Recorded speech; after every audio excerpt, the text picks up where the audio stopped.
Why did I choose the PenBBS 494 as my first fountain pen?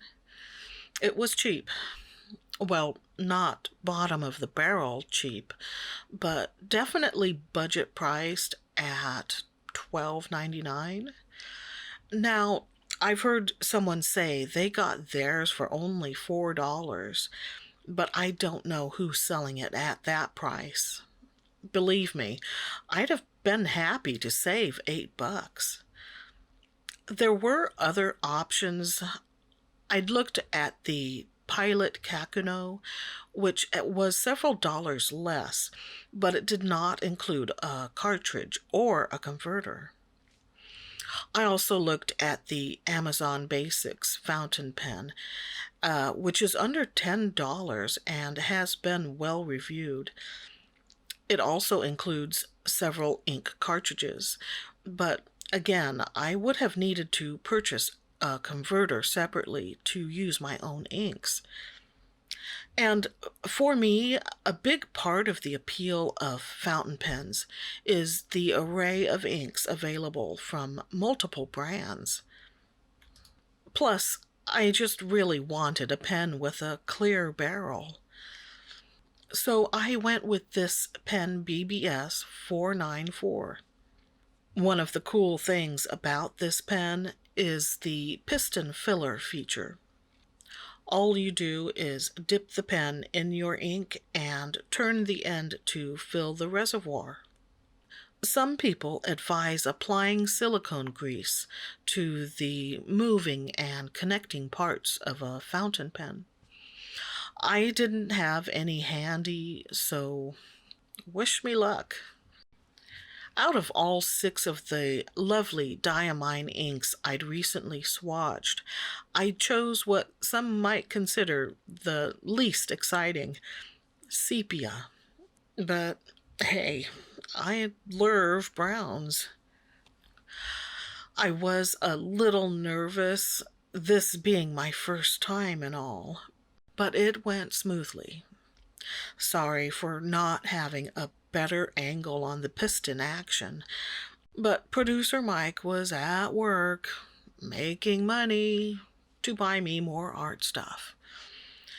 So you place the nib in the ink bottle, then turn the end piece until the piston is all the way to the bottom, closest to the nib. You can also do this step before submerging the nib.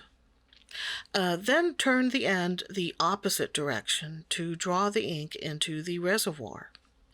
If you want a completely full pen, you can repeat the process, but I figured this was plenty of ink for the time being. Plus, I was still nervous. I don't know.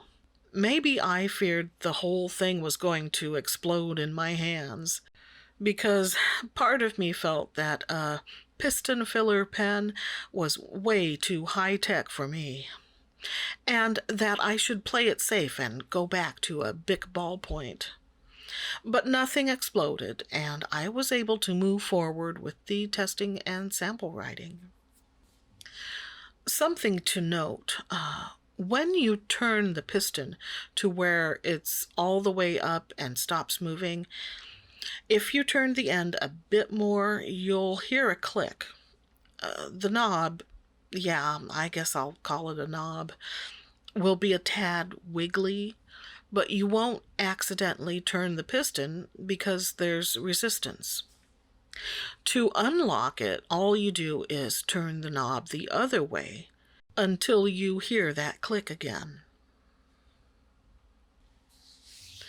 Oh man. Talk about hard starts. Festing? What is festing? Oh, perhaps it's when you're fasting, but only on a trial basis?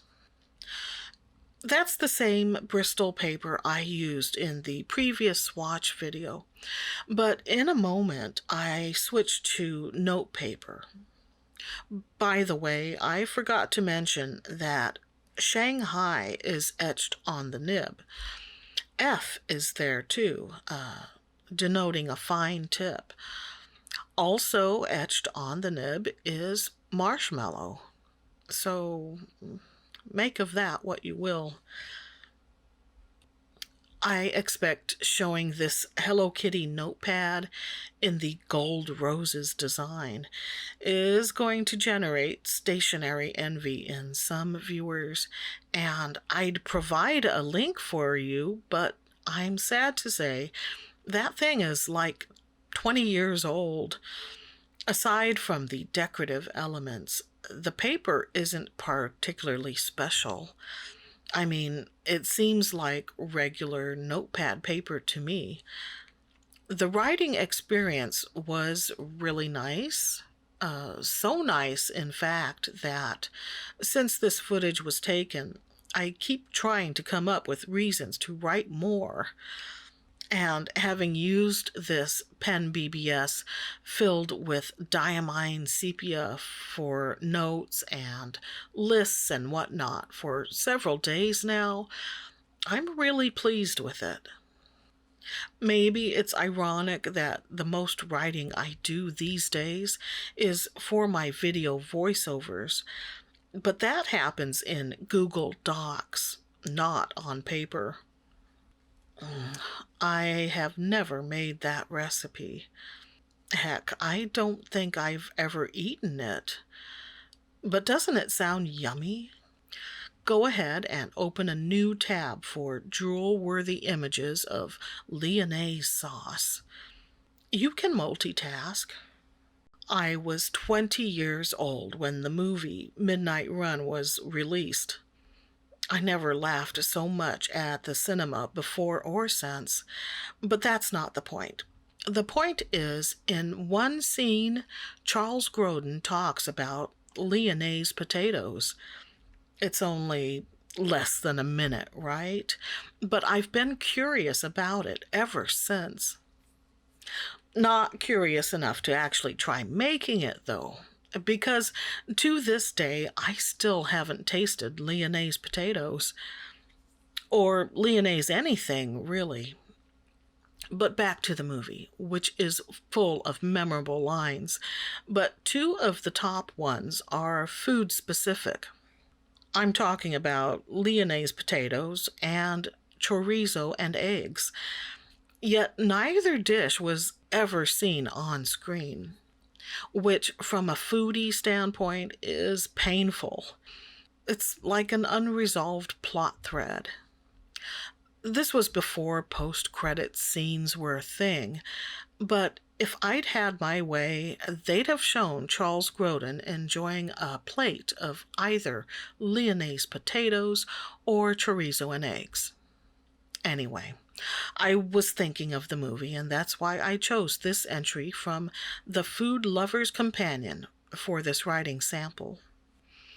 In a moment, you'll get a close-up of the writing. I honestly thought it was going to reveal at least some traces of feathering or bleeding, so I was surprised to see crisp, clean edges instead. Maybe this notepad is higher quality than I thought, which makes me feel a lot better about how much it cost me.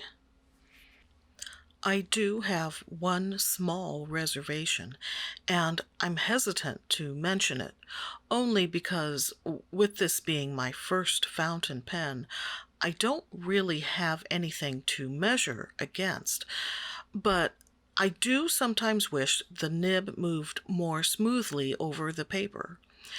Maybe better paper would help, or maybe it's just a nib issue.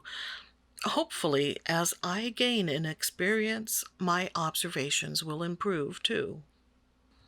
I'm happy to share my first foray into fountain pens, but this hasn't become the pen program. There are more painting and other art projects in the works. Until next time, practice your penmanship and stay artsy, my friends.